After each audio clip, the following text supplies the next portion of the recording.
Assalomu alaykum kanalimiz muxlislari. Biz bir taqsim kosinus x dx dan boshlang'ich olamiz. Bir taqsim kosinus x dx teng integral.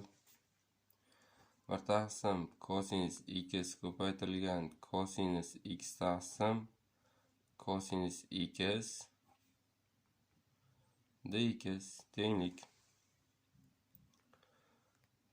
kosinus x taqsim kosinus kvadrat x dx, ya'ni differensialning ichiga kirgizib olsak, kosinus x suratdagi kosinus x mizni bir taqsim kosinus kvadrat x d sinus x, ya'ni buni bir taqsim 1 minus sinus kvadrat x d sinus x deb yozsak bo'ladi va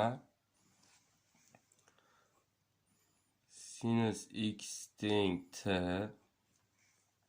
Bundan kelib chiqadiki, integral bir taqsim 1 minus t kvadrat d t tenglik.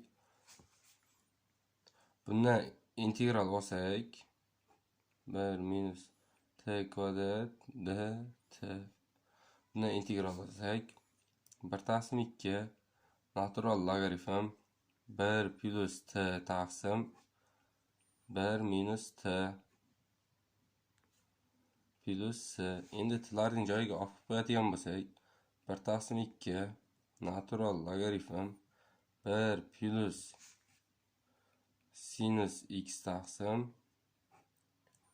1 minus sinus x plus s.